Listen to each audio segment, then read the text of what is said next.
உலகத்தின் இறுதி நாட்களில் வானத்தில் இந்த காரியங்கள் நடைபெறுகின்றன என பைபிள் கூறுகிறது. ஆட்டுக்குட்டியானவர் முத்திரைகளில் ஒன்றை உடைக்க கண்டேன். முதலாம் ஜீவனானது நீ வந்து பார் என்று இடி முழக்கம் போல் சத்தமிட்டு கூப்பிட்டது. இதோ ஒரு வெள்ளை குதிரையை கண்டேன். அதன் மேல் ஏறியிருந்தவன் ஜெயிக்கிறவனாகவும் ஜெயிப்பவனாகவும் புறப்பட்டான். அவனுக்கு ஒரு கிரீடம் கொடுக்கப்பட்டது. இரண்டாம் முத்திரையை உடைத்தபோது சிவப்பான வேறொரு குதிரை புறப்பட்டது. அதன் மேல் ஏறியிருந்தவனுக்கு ஒரு பட்டயமும் கொடுக்கப்பட்டது. மூன்றாம் முத்திரையை உடைத்தபோது கருப்பு குதிரையையும் தராசை பிடித்திருந்த ஒருவனையும் கண்டேன்.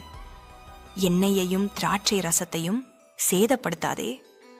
நான்காம் முத்திரையை உடைத்தபோது மங்கின நிறம் உள்ள ஒரு குதிரையையும் அதின் மேல் ஏறியிருந்த மரணம் என்பவனையும் கண்டேன்.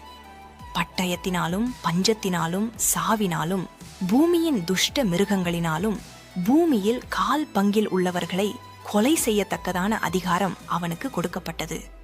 ஐந்தாம் முத்திரையை உடைத்தபோது பலிபீடத்தின் கீழே திரளான ஆத்துமாக்கள் புலம்பினர். அவர்களுக்கு வெண் வஸ்திரம் கொடுக்கப்பட்டது. ஆறாம் முத்திரையை உடைத்தபோது பூமி மிகவும் அதிர்ந்தது. சூரியன் கருப்பு கம்பளி போல் கருத்தது. சந்திரன் ரத்தம் போல் ஆயிற்று. வானத்தின் நட்சத்திரங்களும் பூமியிலே விழுந்தது. அப்போ ஏழாம் முத்திரை